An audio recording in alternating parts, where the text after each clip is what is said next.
90 secondes. C'est le temps qu'il faut pour qu'une bouilloire bout, qu'un spot publicitaire se termine ou qu'un sprinter franchisse la ligne d'arrivée.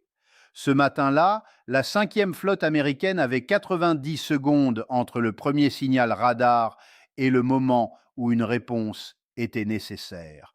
Pas de réunion de crise, pas de consultation avec le secrétaire à la défense. Une réponse immédiate, automatisée, exécutée par des équipages et des systèmes entraînés pour ce scénario, jamais rencontré hors simulation. L'Iran venait de tirer 180 missiles balistiques sur la flotte américaine, la plus grande salve jamais lancée contre une force navale américaine. Imaginez un homme, officier d'action tactique à bord de l'USS Lake Erie, croiseur lance-missiles de classe Ticonderoga. Il a occupé ce poste pendant 4 ans, rejouant ce scénario en simulation plus de 300 fois.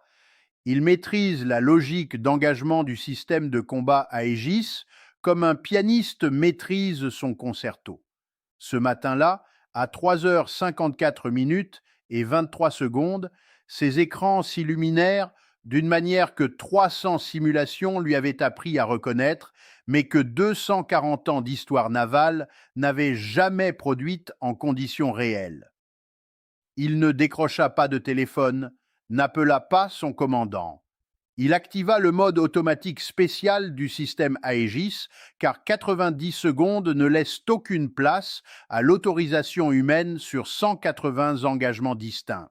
Pour comprendre l'intention de l'Iran derrière le tir de 180 missiles, il est essentiel de revenir sur 2 décennies de développement.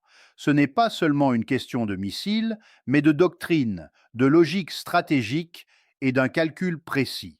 Le Conseil suprême de sécurité nationale iranien était convaincu qu'une salve de 180 missiles tirés sur des cibles judicieusement choisies dans un timing précis pouvait réaliser ce qu'aucune action militaire iranienne n'avait réussi auparavant. Ce calcul est connu sous le nom de doctrine du seuil de saturation.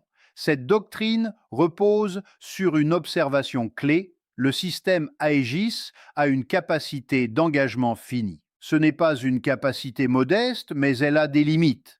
Dans la physique du traitement radar, dans l'inventaire d'intercepteurs et dans les capacités d'engagement simultané, il existe un seuil au-delà duquel le système ne peut plus intercepter toutes les menaces. L'Iran a passé 20 ans à évaluer ce seuil, non pas à partir de sources classifiées, mais en utilisant des données physiques, des spécifications d'intercepteurs SM3, SM6 et SM2, ainsi que des analyses publiques. La conclusion était claire: une salve de 150 à 200 missiles, lancés depuis au moins 4 points géographiques simultanément et intégrant au moins 3 types de missiles différents, arriverait dans une fenêtre de 60 à 90 secondes, dépassant ainsi la capacité d'engagement du système Aegis de la 5e flotte. L'Iran avait construit sa stratégie autour de cette spécification pendant 20 ans, tout en tenant compte des capacités du système Aegis avant sa mise à niveau majeur, qui n'était pas encore pleinement opérationnel. Le matin de la salve, le centre d'information de combat de l'USS Lake Erie activa l'engagement autonome complet du système Aegis sur tous les navires de la 5e flotte simultanément. Cette capacité d'engagement coopératif connecte le radar et le système de conduite de tir de chaque navire en un réseau intégré. Ainsi, lorsque le Lake Erie détecta les 180 trajectoires entrantes, chaque navire Aegis de la flotte avait la même image et la même autorité d'engagement au même instant. Ce matin-là, la flotte comprenait 7 combattants de surface équipés de l'Aegis, chacun transportant son chargement complet d'intercepteurs, tous connectés dans un réseau unique de conduite de tir intégré, avec la configuration de référence 10 déployée en 2024. Cette mise à niveau avait triplé la capacité d'engagement simultané par rapport à la configuration de référence 9. Elle intégrait un nouvel algorithme qui hiérarchisait les menaces entrantes par délai avant impact plutôt que par ordre de détection. De plus, elle avait élargi l'enveloppe d'engagement du SM-6 bloc IB contre les cibles balistiques en phase terminale, repoussant la limite extérieure de la fenêtre d'interception de 14 secondes dans la bande à haute altitude. 14 secondes supplémentaires dans un engagement dont la fenêtre totale était de 90 secondes. 14 secondes que le calcul iranien n'avait pas prises en compte, car cette capacité n'existait pas encore lors de l'élaboration de ce calcul. L'engagement a duré 91 secondes. Des intercepteurs SM-3 Block 2EA ont été lancés depuis le Lake Erie et 2 croiseurs pour contrer les missiles les plus rapides, les Shahab et Qadr, que l'Iran avait jugés trop rapides pour être interceptés en phase terminale. Les intercepteurs SM-3 ont réussi à neutraliser 34 des 41 missiles. 7 ont survécu à la couche exoatmosphérique. Pour ces 7 missiles et les 139 restants, les destroyers Harley-Burke ont utilisé des intercepteurs SM-6 Block IB, capables de cibler plusieurs menaces simultanément sur 360 degrés, une capacité que l'Iran n'avait pas anticipée. À 3h55, le dernier tir d'interception a été effectué. Au total, 180 missiles ont été tirés, 157 interceptés et 23 ont survécu à l'engagement, dont 14 ont été pris en charge par les systèmes de défense terminale. 9 missiles ont atteint leur cible, frappant non pas les navires de guerre, mais les infrastructures logistiques désignées par l'Iran comme priorité. 9 sur 180, soit un taux de pénétration de 5%, alors que l'objectif était de 25 à 30%. La flotte est restée intacte, sans aucun dommage aux navires de guerre. La réalité défensive que les chaînes d'État iraniennes ne reconnaîtront jamais pleinement est complexe. La doctrine du seuil de saturation était fondée sur des évaluations précises des capacités en 2021, basées sur des données réelles d'engagement.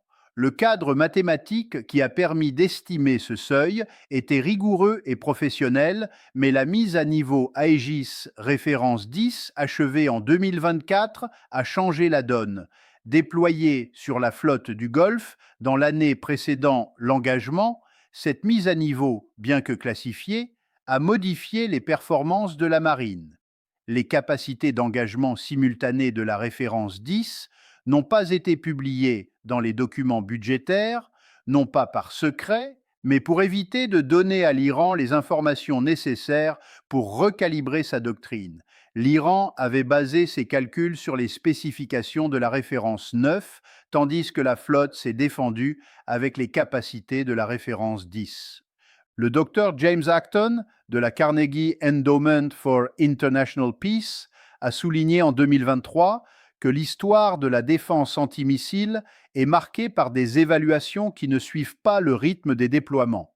La différence décisive résidait dans la mise à niveau référence 10.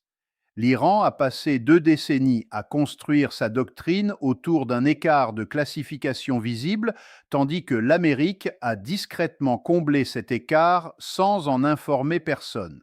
Dans les heures qui ont suivi, l'armée iranienne a analysé les résultats de son attaque grâce à son réseau radar côtier et ses drones de reconnaissance.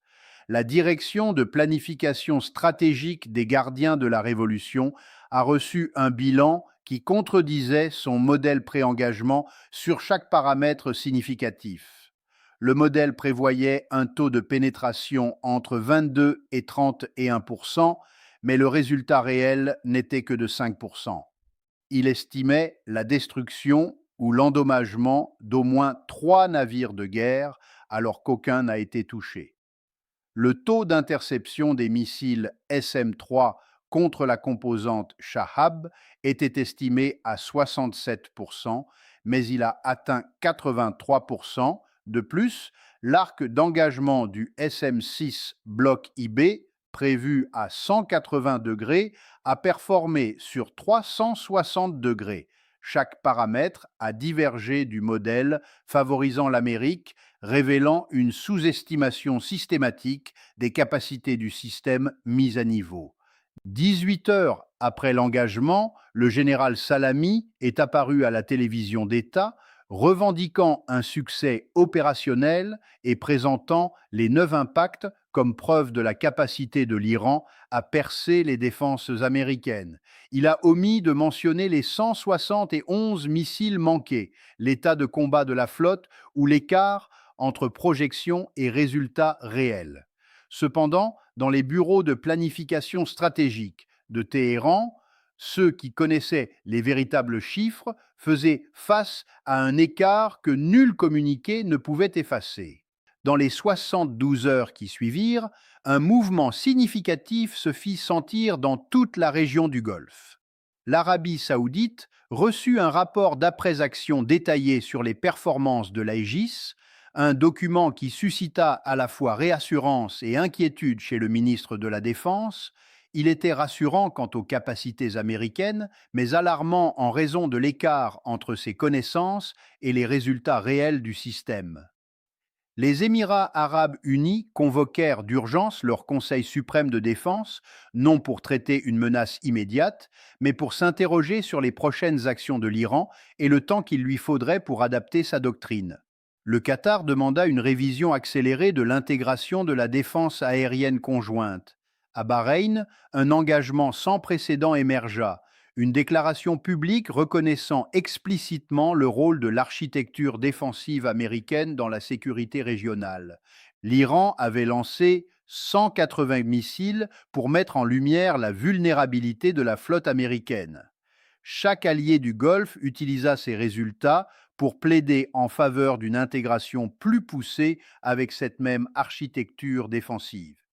Les missiles qui n'atteignirent pas leur cible renforcèrent le réseau d'alliances américaines dans le Golfe plus efficacement que toute initiative diplomatique de la décennie précédente. La doctrine du seuil de saturation n'était pas seulement un plan militaire, mais une posture de dissuasion claire. Nous avons évalué votre seuil, nous avons construit au-delà, et la certitude que nous pouvons franchir vos défenses limite vos options. L'engagement en 90 secondes détruisit cette croyance publiquement avec un impact qu'aucune mise en scène télévisuelle ne pourrait réécrire. L'Aegis Référence 10 n'est pas un bouclier parfait, mais c'est le meilleur jamais déployé sur les océans. 5% de 180, c'est 9 impacts réels qui ont causé des dommages, dégradant le rythme opérationnel de la flotte, un fait souvent occulté par le récit centré sur la survie des navires de guerre. Une salve de 360 missiles produirait 18 impacts. L'Iran dispose désormais de données d'engagement réelles que 20 ans de renseignements n'auraient jamais pu lui fournir. Le prochain calcul iranien sera basé sur des performances observées du système référence 10 en conditions réelles. L'Iran a perdu un argument de dissuasion, mais a gagné un jeu de données de performance.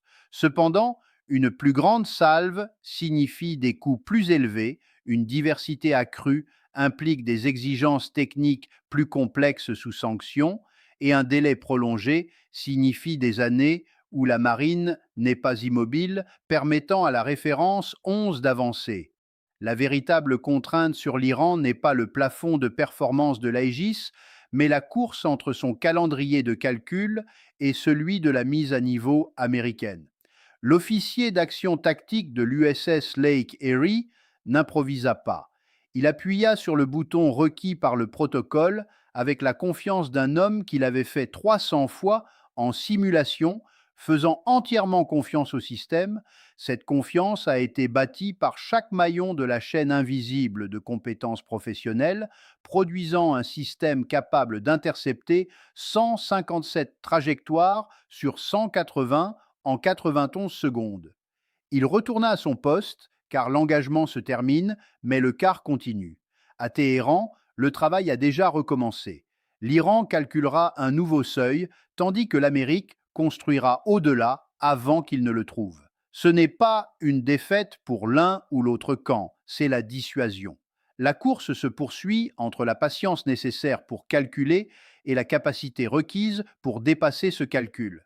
L'Iran a tiré 180 missiles pour changer la carte stratégique du Golfe. Mais ce qui a véritablement changé, c'est la perception iranienne des capacités américaines. La flotte est toujours là et le programme de référence 11 est déjà financé.